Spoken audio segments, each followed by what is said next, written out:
What's up guys, Lightning Oz here, and today I thought I'd do a quick video on my thoughts of Microsoft Flight Simulator 2024. The date is 20th of November 2025 and MSFS 2024 released last night. However, no one has been able to actually properly play the game because the service was so overloaded with traffic that no one could get in. So it is now around 11 AM where I live, which is Western Australia, and I've finally been able to get into the game and boot it up. I've put us in a flight at Jandakot Airport, which is my local general aviation airport, in a Cessna 172. So as you can see here, we start walking around. One thing I've immediately noticed is that the scenery is a lot more detailed than in MSFS 2020. That tower was previously not there like it was, like it is now. And a lot of these hangars have a lot more detail than what they did in MSFS 2020. Obviously, as well, I'm walking around. There's technicians walking around. They've got pretty good graphics. Look at this dude.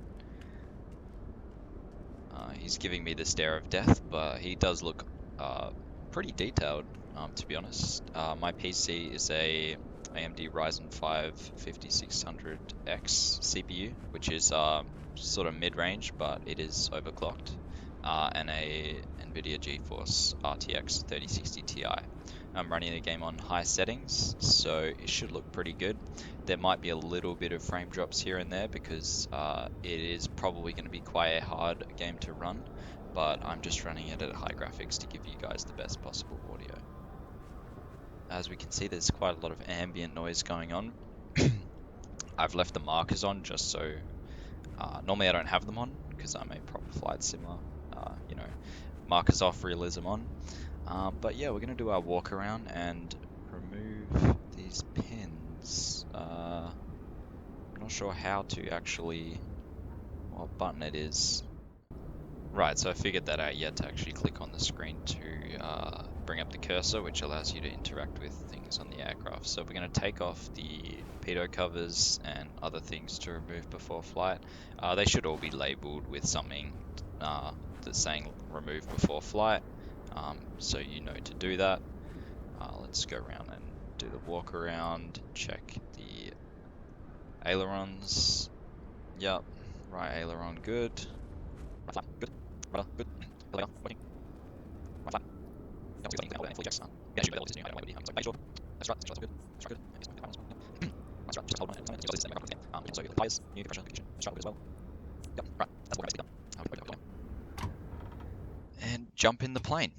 So here we are in the Cessna 172. This is a new one, as you can tell by the gigantic G1000 in the middle. I'm going to go quickly set up my cockpit movement key bindings, and then I will be back. We're going to turn the battery masters on. I'm actually also going to turn off this display thing which tells me what I'm looking at, because I do not need to use that. Cool. Nice. Okay, so avionics, bus, both on. Also going to turn our navigation lights on. Battery is now on. Avionics are powering up. We're going to tune the ground. I'm going to use the air traffic control for this flight just to see what it's like. I don't usually use air traffic control when playing Flight Simulator, but I've decided to this time. So throttle works. Yoke works as well. Sorry, stick. I'm using a VKB Gladiator Evo. So we're gonna request taxi for a remain in pattern. Jandakot Ground Cessna Victor Hotel. Hey, it's got Golf my Foxtrot profile Juliet up with there as Sierra well. request taxi Cool. to the active closed traffic. Cessna Victor Hotel, Golf Foxtrot Juliet taxi to and hold short of runway 30 via taxiway Bravo 30. 2 cross runway Okay. 06 left Golf cross I do have the runway taxi 06 ribbon on, right Sierra, just Sierra 4 cross runway 30 so Golf. we can. Contact tower on 119.4 when ready. Can I move this? There we go. Okay, let's acknowledge. Taxi to and hold short runway 30 using taxiway Bravo Bravo 2 cross runway, 06 left Golf cross runway 06, right Sierra Sierra, 4 cross runway tree 0 Golf, Cessna Golf, Foxtrot Juliet. Okay, someone's engine's going over there, someone else is taxiing out. I'm about to start mine. So we're gonna go forward and, oh geez, this is a bit of a mess. I'm guessing in between this R22 and this DA40, that looks like. And then out to runway 30, which is the opposite side of the airfield, directly across from our left wing. So let's go back to our cockpit view. And let's start the engine. So we're gonna go mixture in a little bit, turn the key, put in some throttle, and mixture all the way. Okay, there we go, engine's on. I'm gonna turn my volume up a little bit. Okay, now that our engine is on, we're gonna turn on this MFD, or whatever you call it. Yep, beacon's on, pitot heat on, strobe can come on once we get close to the runway, taxi lights on, parking brake off. We'll get off the throttle so we don't move forward. Can I get my yoke back, please? I need to click this. Alright. Let's see if nose wheel steering is on. It appears to be yes. Okay, let's see if we can get moving here. We are in the grass.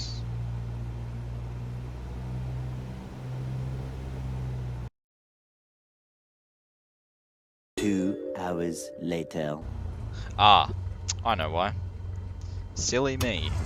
Okay, you wouldn't do this in real life and get out while the plane's still running. But there are chocks, so we need to remove those. Otherwise the plane will not move. Let's hope that it doesn't move away from us while it's in idle, because that would be bad. Oh, both the chocks are gone now. Okay. Yeah, don't forget your chocks. They are quite important for actually moving. So, yep. I'm sure we've all done it before. Okay, now that we can move, let's put up the throttle a little bit. And let's turn. Okay, that's better. Okay, and that is better. I'll fix that. Once we get out here. Right. So, overall first impressions. The game looks great, definitely. Although it is Microsoft Flight Simulator, so I guess we all kind of expect that. Servers, bit of an issue, obviously, because no one was able to get in and play it when it actually came out. So that's a problem. But apart from that, I mean, it does seem pretty good. Definitely doesn't seem like just a reskin of Microsoft Flight Simulator 2020. There are a lot of other features like the EFB, the menu is all different, the liveries are a lot better, more fleshed out. Hopefully there's some real life traffic that's actually got proper skins and things on. I'll do a little fly past of Perth International Airport, so we'll be able to see that and see if we can spot any air traffic. So yeah, right now taxiing to runway 30, and I'll meet you on the runway. Alright, we can see the windsock there. It's blowing. It does seem fairly windy, which is realistic again. So that's good.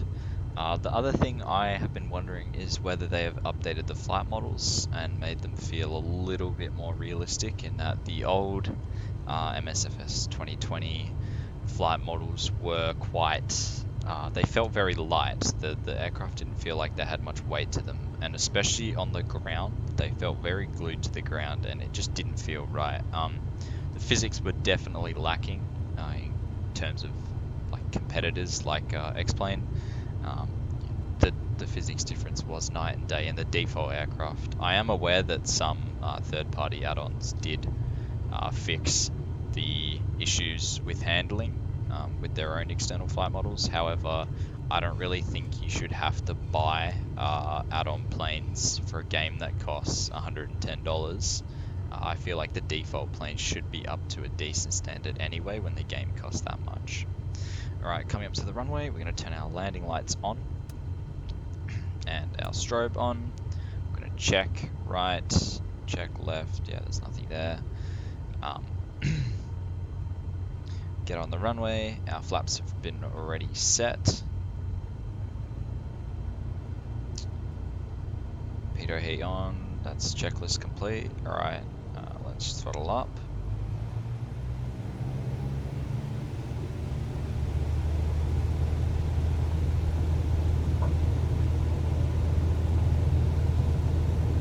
It's quite windy. Waiting for about 55 knots. Rotate. Okay. My stick is quite sensitive, I've noticed, so I will fix that. Trim Cessna the Golf flight. Foxtrot Juliet, you are not cleared to take off. Okay. Oh well, we weren't cleared to take off. Oops, forgot to contact ACC. I'm so used to flying on VATSIM and X-Plane and stuff where you just ignore the ATC because they're more of a nuisance. But I will contact them when we come in for land.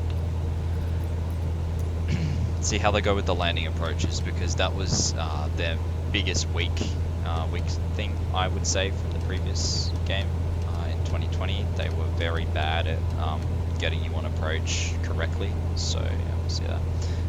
Let's bring the flaps up and keep that climb going. As you can see, it's still quite sensitive. I'm gonna have to sort that out. Oh, here's some turbulence. Let's look out the window. Those houses look pretty good for high graphics. I'm not expecting anything crazy. Okay, so we got Rex 241, Virgin 555, 118.7 Rex 2418. Alright, we'll go cause some chaos and see if we can visually identify the aircraft, even though obviously it's not really what you want to be doing in real life, but this isn't real life. We can have a bit of a muck around. So I'm going to do a low overpass of the airport just to see if I can identify what's there. Okay, so now we're getting a bit close to the airport. There's a bit of turbulence rocking us around. I'm going to fly past this Jetstar flight to see if I can identify what it is. Hopefully the turbulence stops. It is, if it's anything realistic, it should be an A320. And it should have the Jetstar livery. However, from this far away, it doesn't seem to have a Jetstar livery. Okay, it just has the A320 Neo livery. Right, there's an Air New Zealand flight, which is cool. They've done that one right. Virgin 555, that's wrong. Should have the Virgin livery on it. It's also subbed in as the business jet or CRJ, which I don't think Virgin fly. They might fly a bigger jet than that, but not one that small. Let's turn around and look at Perth Tower velocity 9024416 miles northeast inbound ILS Zulu runway 0 tree Qantas approach. Link without the correct livery. Velocity 90244 Perth Tower. 643, that is subbed in as a propeller. Cleared ILS Zulu So runway not 0 looking tree good approach. on the realistic liveries side so far. Also another Qantas Link subbed in as an A320 Neo. So I'm guessing they just don't have the liveries uploaded yet for some reason. It might be different in Europe or America, because obviously it's a lot bigger than Western Australia and Western Australian Airlines. But it was part of their promises for this game to have realistic liveries, so I am a little bit disappointed in that. It does break the immersion. But yeah, anyway, we'll go head back to Jandakot and do some pattern work. See you then.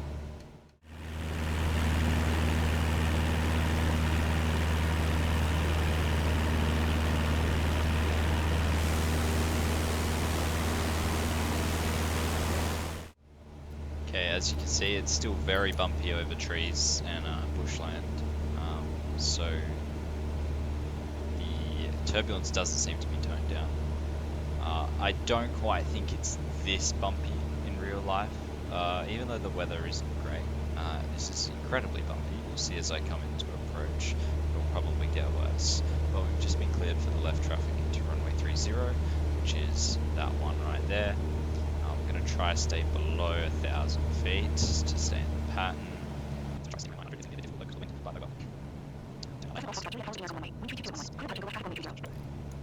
Clear for touch, go one way, tree 06 Golf, Foxtrot Juliet. Okay, we start our turn final cut through a bit. Start descending. And now this map on the top left corner is quite useful after seeing the aircraft. Keep turn coming. And start putting down flaps. Try not to let our rate of descent come down too much. This is quite a tight turn, obviously. You probably wouldn't be cutting your approach this short in real life, but well. As you can see, it's really getting bumpy now. I'm going to put the flaps all the way down. Just in case, because it is quite bumpy. We're looking for about 60 knots on final approach. Some of this will be PIO because the controls are extremely sensitive. I'm hoping it's not this sensitive in airliners. I can also kind of tune that out with curves on my stick. I just haven't gotten around to doing that yet. Now, final phase of approach, we're looking for about 55 knots and to land on the threshold. Jandakot Tower Generic Victor, Hotel Yankee Golf India is 1 mile southeast, 800 feet with Sierra to land. Generic Victor Hotel Yankee Golf India Jandakot Tower. QNH 1007, enter left downwind runway 30. Let's continue our touch and go. The taxi ribbon is a bit annoying. In that it keeps popping up every time I land, which is kind of unnecessary. Okay, looking for about 60 knots. Take off again. Trim for flight. Touch and go achievement.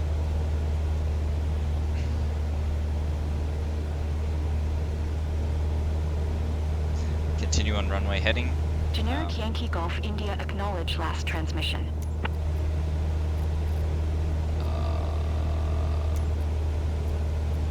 Okay. Jandakot Tower Cessna Victor Hotel. Golf Foxtrot Juliet 500 feet to land. Seems we can't do another touch and go for some reason. Cessna Victor Hotel Golf Foxtrot Juliet Jandakot Tower. Higher. QNH 1007, make left traffic turn. runway 30. Start it now. Jandakot Tower, Thai Asia 0 ready for IFR departure runway 24. Thai Asia. Never heard of them operating from the Thai region Asia before, 0, but sure. QNH 1007. Cleared for takeoff runway 24 right. Continue our turn. It's a bit of a steep turn. Oh well. I'm gonna head parallel to the runway at about 900 feet.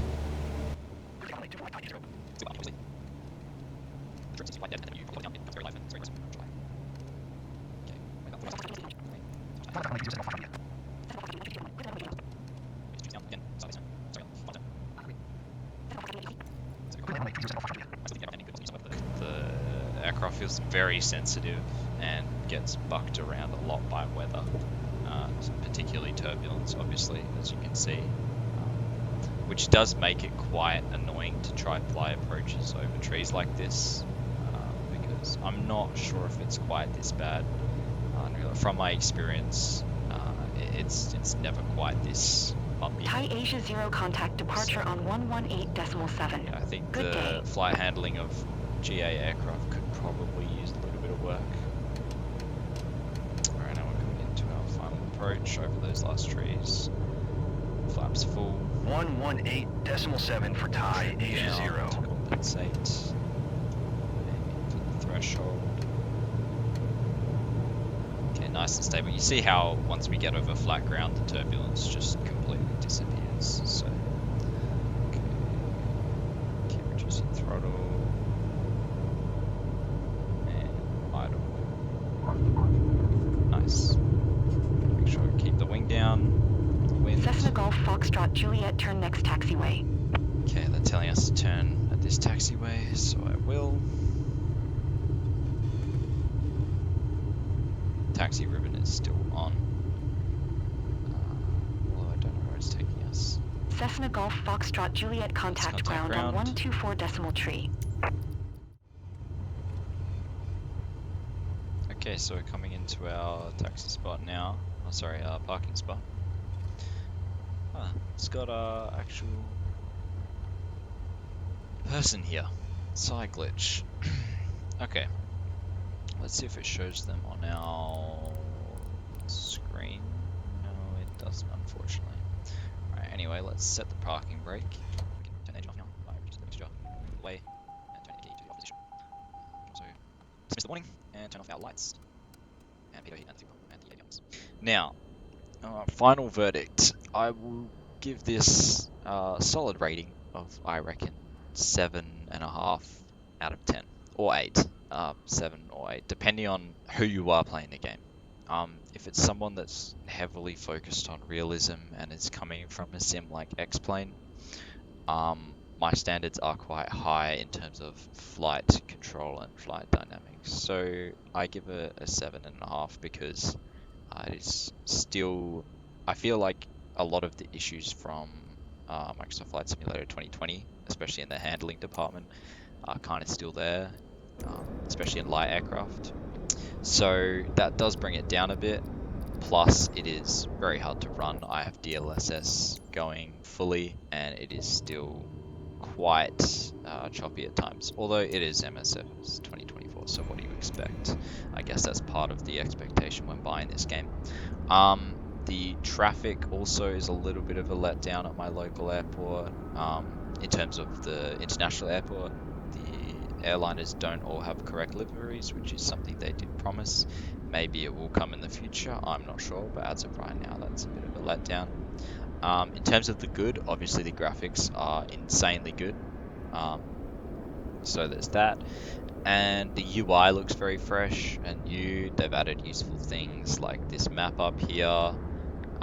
Everything feels a lot less cluttered and a bit more simple.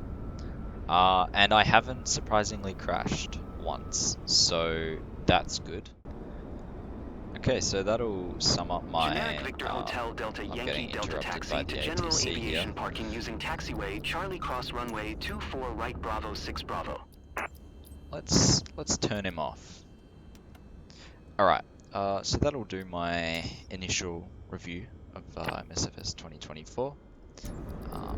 Solid game overall, building off the foundations of 2020, however, still needs some things to address and make better for the future. See you guys all later. My name is Lightning Oz, and have a good day.